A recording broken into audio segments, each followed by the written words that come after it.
पहला क्वेश्चन, प्रकाश की किरण गति करती है तो प्रकाश की किरण गति करती है किसमें? सीधी रेखा में। प्रकाश की किरण गति किसमें करती है? सीधी रेखा में। किरण किसमें गति करती है? सीधी रेखा में। क्वेश्चन नंबर 2 कह रहा है प्रकाश का वेग न्यूनतम होता है। प्रकाश का वेग न्यूनतम होता है कांच में। प्रकाश का वेग किसमें न्यूनतम होता है? कांच में। प्रकाश का वेग किसमें न्यूनतम होता है? कांच में। प्रकाश का वेग किसमें न्यूनतम होता है? कांच में। अगला क्वेश्चन ये कह रहा है कि मोटर गाड़ी के चालक के सामने लगा रहता है। मोटर गाड़ी के चालक के सामने कौन सा दर्पण लगा होता है? तो उत्तल दर्पण। उत्तल दर्पण, उत्तल दर्पण, उत्तल दर्पण। कह रहा है अगला क्वेश्चन 4 नंबर, मोटर कार के हेडलाइट में किसका प्रयोग होता है? मोटर कार के हेडलाइट में अवतल दर्पण का प्रयोग होता है। मोटर कार के हेडलाइट में किसका प्रयोग होता है? अवतल दर्पण का। 5 नंबर, समतल दर्पण द्वारा बना प्रतिबिंब कैसा होता है? तो समतल दर्पण द्वारा बना प्रतिबिंब काल्पनिक होता है। क्या होता है? काल्पनिक। समतल दर्पण द्वारा बना प्रतिबिंब कैसा होता है? काल्पनिक होता है। क्वेश्चन नंबर 6, क्वेश्चन नंबर 6 हम लोग देखेंगे और क्वेश्चन नंबर 6 में कहता है कि लेंस की क्षमता का सही मात्रक क्या होता है? तो डायोप्टर होता है। लेंस की क्षमता का सही मात्रक डायोप्टर होता है। क्वेश्चन नंबर 7, प्रकाश की किरणों का पथ दर्शाने वाले चित्रों को क्या कहते हैं? तो किरण आरेख कहते हैं। किरण आरेख कहते हैं। प्रकाश की किरणों को पथ दर्शाने वाले को क्या कहते हैं? किरण आरेख कहते हैं। क्वेश्चन नंबर 8, 2D क्षमता वाले लेंस को फोकसांतर होता है कितना? 50 degree, 50 centimetre, sorry 50 centimetre, 50 centimetre. अगला क्वेश्चन नंबर 9 कहता है किसी क्वेश्चन नंबर 9 कहता है कि किसी उत्तल लेंस का फोकसांतर 50 सेंटीमीटर हो तो उसकी क्षमता क्या होगी? 2D होगी, क्योंकि अभी मैंने बताया था कि 2D क्षमता वाले लेंस की फोकसांतर 50 सेंटीमीटर होता है। अगला क्वेश्चन है कि प्रकाश की किरणों के समूह को क्या कहते हैं? तो किरण पुंज कहते हैं। प्रकाश के किरणों के समूह को क्या कहते हैं? किरण पुंज कहते हैं। अगला क्वेश्चन है उत्तल लेंस की क्षमता क्या होती है? धनात्मक होती है। उत्तल लेंस की क्षमता धनात्मक होती है। उत्तल लेंस की क्षमता धनात्मक होती है।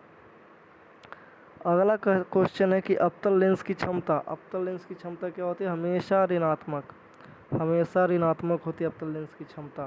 क्वेश्चन नंबर 13 कह रहा उत्तल लेंस किसे कहते हैं?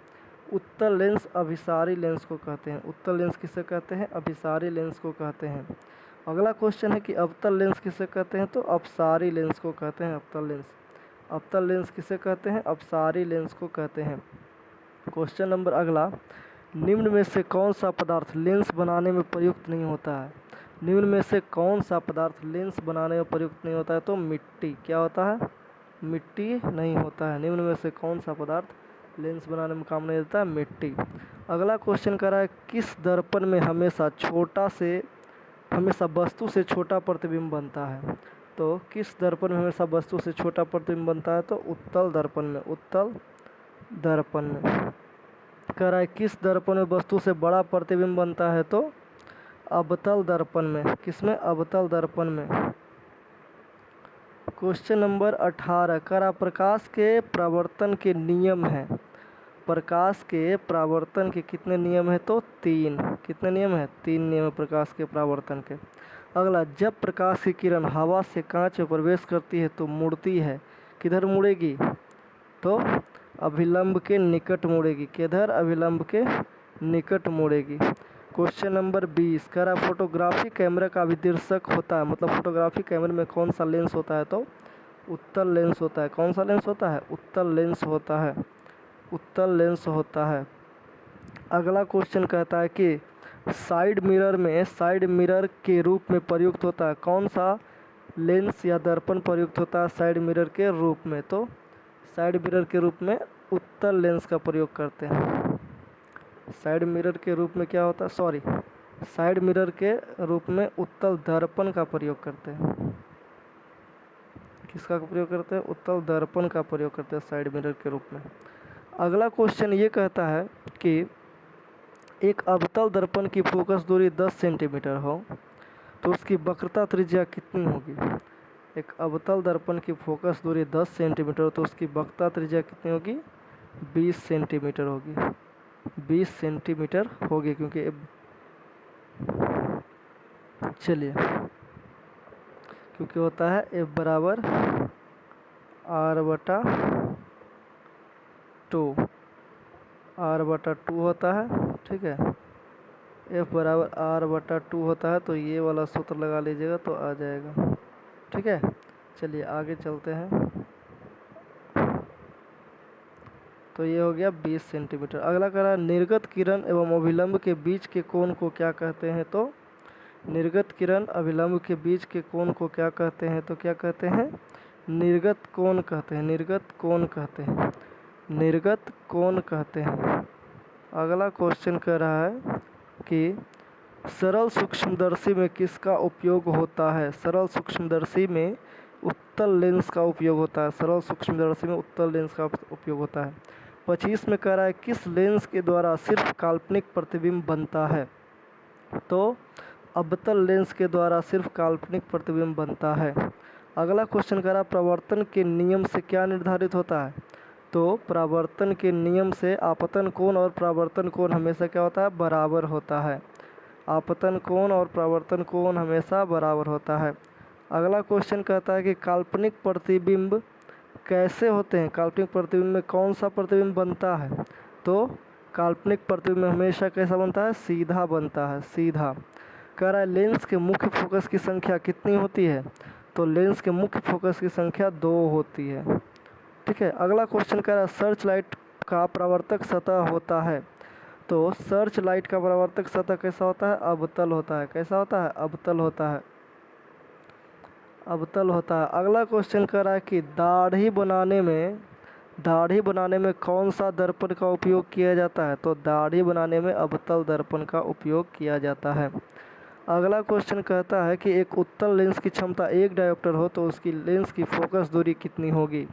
तो 100 सेंटीमीटर। लेंस की फोकस दूरी कितनी होगी? 100 सेंटीमीटर।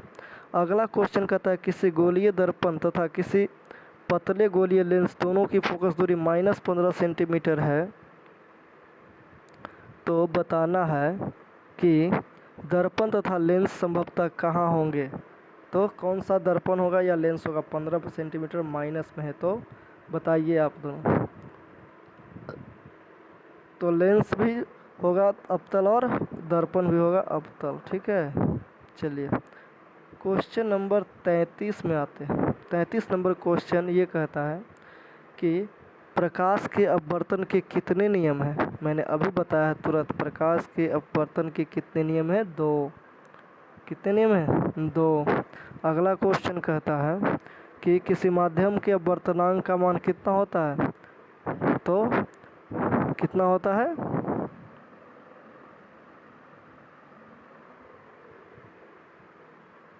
किसी प्रकाश के अपवर्तनांक का मान sin i बटा sin r होता है, ठीक है। अगला कह रहा है कि एक उत्तल लेंस होता है, एक उत्तल लेंस कैसा होता है? किनारों के अपेक्षा बीच के अपेक्षा किनारों में मोटा। चलिए 36 नंबर क्वेश्चन कह रहा है कि अवतल लेंस का आवर्धन कितने होते हैं? अवतल लेंस का आवर्धन किसके बराबर होते हैं? तो अवतल लेंस का आवर्धन v/u।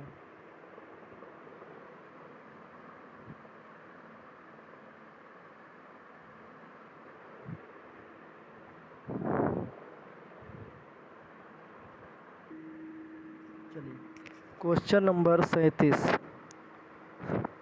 थोड़ा सा एक बार 35 नंबर क्वेश्चन एक बार फिर से देख लेते हैं। क्वेश्चन ये कह रहा था कि एक उत्तल लेंस की मोटाई जो कितना होती है? तो उत्तल लेंस की जो मोटाई होती है वो उत्तल लेंस का जो होता है वो कितना होता है? तो ये किनारों की अपेक्षा बीच में मोटा होता है, किनारों की अपेक्षा बीच में मोटा। उस समय मिस्टेक हो गया था क्योंकि किनारों के बीच में मोटा कर देते थे, तो किनारों की अपेक्षा बीच में मोटा होता है। अगला क्वेश्चन जो कह रहा है कि अवतल लेंस का आवर्धन जो होता है v/u होता है। अवतल लेंस का आवर्धन क्या होता है? v/u होता है। अगला क्वेश्चन 37 नंबर क्वेश्चन कहता है कि गोलीय दर्पण के फोकस एवं वक्रता त्रिज्य के बीच क्या होता है? तो F = R/2 होता है। आप भी जानते हैं F = R/2 होता है। क्वेश्चन नंबर 38 कह रहा है सोलर कुकर का प्रयोग कहाँ किया जाता है? अवतल दर्पण में। सोलर कुकर का प्रयोग अवतल दर्पण में। कह रहा उत्तल लेंस से बना प्रतिबिंब कैसा होता है? उत्तल लेंस से बना प्रतिबिंब वास्तविक और उल्टा होता है। क्वेश्चन नंबर अगला कह रहा है कि उत्तल लेंस में जब बिंब f और 2f के बीच में रहता है तब बना प्रतिबिंब कैसा होता है? तो वास्तविक और बड़ा या बड़ा और वास्तविक। ठीक है। दो वक्रीय पृष्ठों से घिरे ठोस माध्यम को क्या कहते हैं? तो गोलीय लेंस कहते हैं। दो वक्रों पृष्ठों से घिरे ठोस माध्यम को क्या कहते हैं? गोलीय लेंस कहते हैं। कहता वह गोलीय दर्पण जो बाहर की तरफ वक्रित होता है उसे क्या कहते हैं? तो उत्तल दर्पण कहते हैं। ठीक है, उत्तल दर्पण कहते हैं। क्वेश्चन नंबर 43 में कह रहा है कि गोलीय दर्पण के परावर्तक पृष्ठ के केंद्र को दर्पण को क्या कहता है? पृष्ठ के केंद्र के दर्पण को क्या कहा जाता है? तो क्या कहा जाता है? ध्रुव कहा जाता है। क्या? ध्रुव कहा जाता है। अगला क्वेश्चन है कि किसी लेंस के द्वारा उत्पन्न आवर्धन का एसआई मात्रक क्या होता है? तो आवर्धन का कोई एसआई मात्रक नहीं होता है, वो मात्रक विहीन होता है। चलिए, लेंस की केंद्रीय बिंदु को क्या कहते हैं? तो लेंस के केंद्रीय बिंदु को प्रकाशीय केंद्र कहते हैं। लेंस के केंद्रीय बिंदु को प्रकाशीय केंद्र कहते हैं। क्वेश्चन नंबर 46 में कहता है कि किसी शब्दकोश में पाए गए छोटे अक्षरों को पढ़ते समय आप इनमें से कौन सा लेंस पसंद करेंगे? तो 5 सेंटीमीटर की फोकस दूरी का उत्तल लेंस, क्योंकि उत्तल लेंस रहेगा तो अच्छे से हम पढ़ सकते हैं। इनमें से कौन सा दर्पण का सूत्र है? बताइए, इनमें से कौन सा दर्पण का सूत्र है? तो 1/v + 1/u = 1/f। पहला 1/v + 1/u = 1/f। अगला क्वेश्चन कह रहा है कि गोलीय दर्पण का वक्रता केंद्र को किस अक्ष से निरूपित किया जाता है? तो बताइएगा C से। गोलीय दर्पण के वक्रता केंद्र को C से निरूपित किया जाता है। क्वेश्चन नंबर 49 में कह रहा है कि निर्वात में प्रकाश की चाल कितना होती है? तो 3 × 10⁸ मीटर प्रति सेकेंड होता है। ठीक है। क्वेश्चन नंबर 50 कह रहा है कि दंत विशेषज्ञ मरीजों को दांत का बड़ा प्रतिबिंब देखने के लिए किस दर्पण का उपयोग किया जाता है? तो अवतल दर्पण का। कह रहा है पतले लेंस का आवर्धन क्षमता होती है ए में कम, बी में अधिक, सी में संतुलित और डी में सभी। तो क्या हो जाएगा? कम होती है। क्वेश्चन नंबर 52 कह रहा है कि मोटे लेंस का आवर्धन क्षमता कितना होता है? तो अधिक होता है। ठीक है। क्वेश्चन नंबर 53 कह रहा है कि अवतल दर्पण के ध्रुव और मुख्य फोकस के बीच रखे बिंब का प्रतिबिंब की प्रकृति कैसी होती है? तो बताइए, आभासी और कैसी होगी? सीधी होगी। आभासी और सीधी होगी। अगला, उत्तल लेंस का प्रकाशीय केंद्र और मुख्य फोकस के बीच रखे बिंब का प्रतिबिंब की प्रकृति कैसी होगी? तो वो भी आभासी और सीधी होगी। ठीक है। चलिए, अगला क्वेश्चन कह रहा है कि अवतल दर्पण के मुख्य फोकस पर रखे बिंब का प्रतिबिंब किस स्थिति में होगा? तो अनंत पे होगा। कहाँ होगा? अनंत पे होगा। अनंत पे क्या होगा? अनंत पे होगा। कहाँ होगा? अनंत पे होगा। चलिए, अब